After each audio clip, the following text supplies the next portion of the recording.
l'actualité.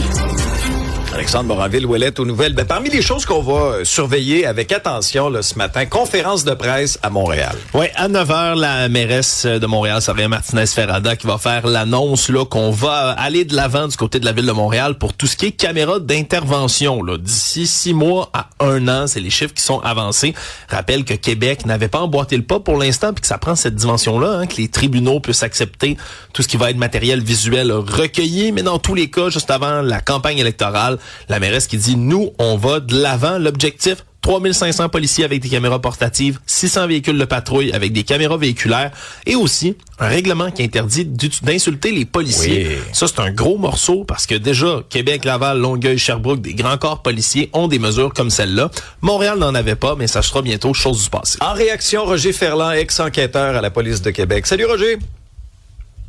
Bonjour Alexandre. Bon, Roger, est-ce qu'on peut dire qu'il était temps? Parce que des caméras corporelles, on voit ça ailleurs. C'est abondamment une pratique abondante aux États-Unis. Ici, on traînait de la patte, là. On traînait de la patte, tu as 100% raison. Ça ne sera pas la réponse à toutes les solutions. Ouais. Mais je pense que le public en avait grandement besoin. Puis les policiers en avaient besoin aussi parce que c'est un peu tannant en ce moment d'avoir juste une version de l'histoire tout le temps. On a toujours la version de ceux qui se plaignent en nous présentant que leur bout d'histoire, alors que là, les caméras corporelles vont te donner une transparence complète. Tu vas avoir ça du début à la fin. Tu vas avoir ça sans coupure, sans interprétation. Et tu auras le droit, après ça, de te faire une idée, une tête là-dessus.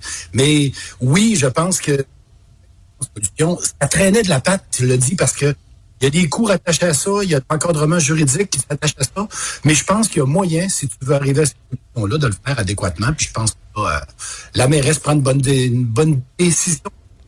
Est-ce qu'au niveau juridique, justement, on a les reins solides? Est-ce qu'on sera capable de mettre en place cette nouvelle façon de faire en cours, par exemple? Je pense que oui. Je vous explique pourquoi. C'est que dans la majorité des cas, les images vont être présentables parce que les interventions sont de l'ordre du public. Alors, c'est le mot expectative de vie privée qui va venir baliser tout ça. Est-ce que l'information que tu reçois doit être restreinte après? Est-ce que tu dois protéger les images des enfants si tu interviens dans une violence conjugale? Est-ce que tu protèges l'image de la dame? Mais tu vas la protéger pour le grand public, mais pour la cour, tu en as besoin de tout ça. Alors, c'est pour ça que ça, c'est un des éléments importants, l'expectative de la vie privée jusqu'où elle va aller.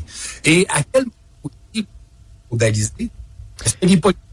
Ouais, Roger, on va être obligé de t'appeler parce que là, t'as de la misère avec ta caméra corporelle. De la misère avec le Wi-Fi. Moi, je peux pas croire au niveau des insultes que c'était pas déjà chose faite. Sincèrement, là, puis ça l'est dans quelques villes, mais ça devrait être généralisé à travers la province. Ben, c'est spécial, puis surtout, tu parles, tu sais, c'est pas justement, là, tu sais, Trois-Rivières, mettons, là, sans rien enlever à Trois-Rivières, mais une ville plus petite qui a pas un règlement comme celle-là. C'est Montréal, c'est la métropole. Mais le SPVM intervient à grandeur tout le temps, puis il y a aucune protection pour eux de se faire enguirlander comme des poissons pourris. C'était une disparité, puis cette disparité-là aura permis une brèche, puis on a vu ce que ça a donné. Là. Ça avait fait les manchettes. Mohamed Bekali, qui s'était filmé en insultant notamment une policière, partageait ça sur les réseaux sociaux, puis après ça, tu sais comment est-ce que c'est, les réseaux sociaux? Là, il y a une espèce de... Il n'y a pas de tri, là. Tu peux mettre n'importe quoi là-dessus. On a retrouvé d'ailleurs le contact avec Roger Ferland via le bon vieux téléphone. Salut Roger, tu m'entends bien? Très, très bien. On a coupé sa caméra. Pour ce qui est de la caméra corporelle, Roger, oui. À quel point ça, pour les policiers eux-mêmes, c'est une demande? Parce que j'imagine, ça doit venir te rassurer quelque part que tu as une intervention musclée, qu'il y a quelque chose pour capter ce que tu fais pour être sûr de ne pas te faire ramasser par la suite?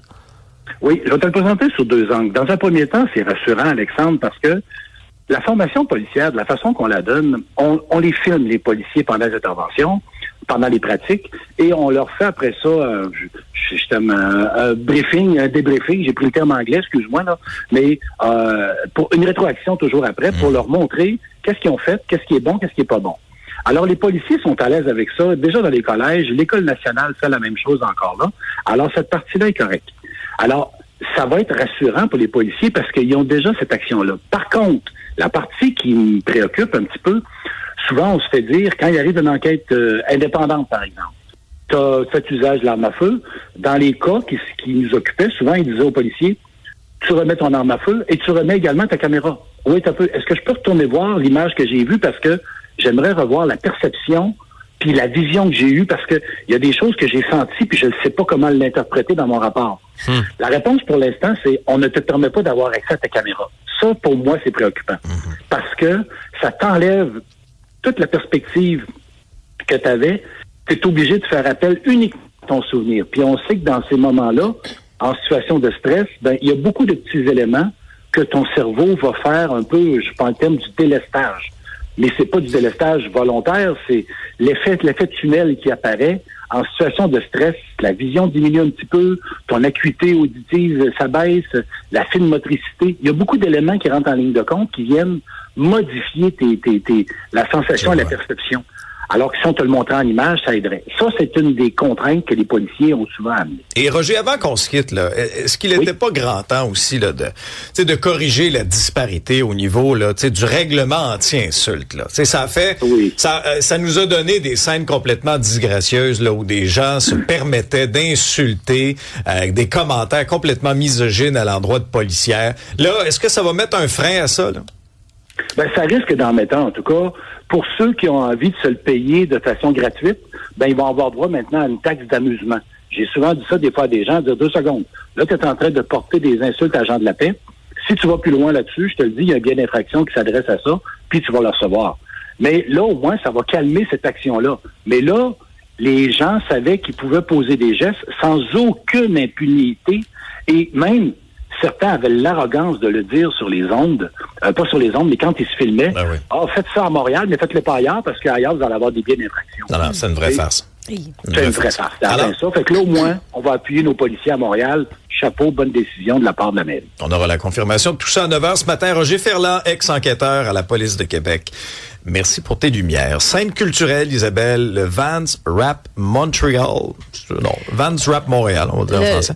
De retour, qui est au parc Jean-Drapeau. Oui, le Rap Tour, ça a été mis en place en 95 aux États-Unis, puis ça faisait 12 ans que c'était pas passé à Montréal, où on met en lumière la musique punk, hardcore, le ska, le pop-punk. Il y a plusieurs artistes qui seront au parc Jean-Drapeau ce soir et demain, dont Simple Plan.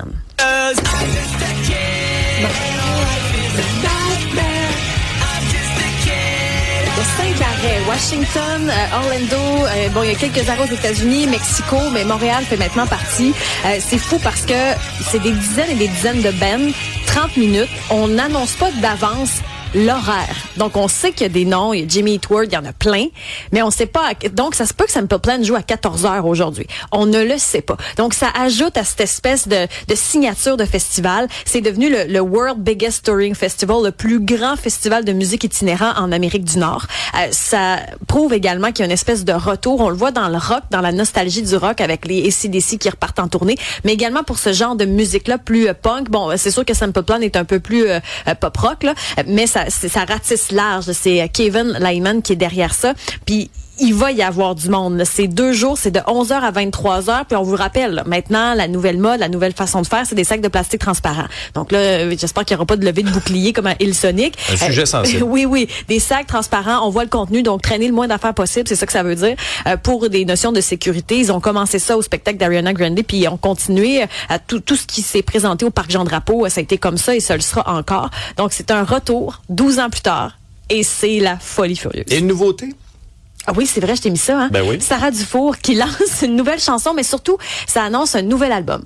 Avant hier, j'étais en show à Montréal.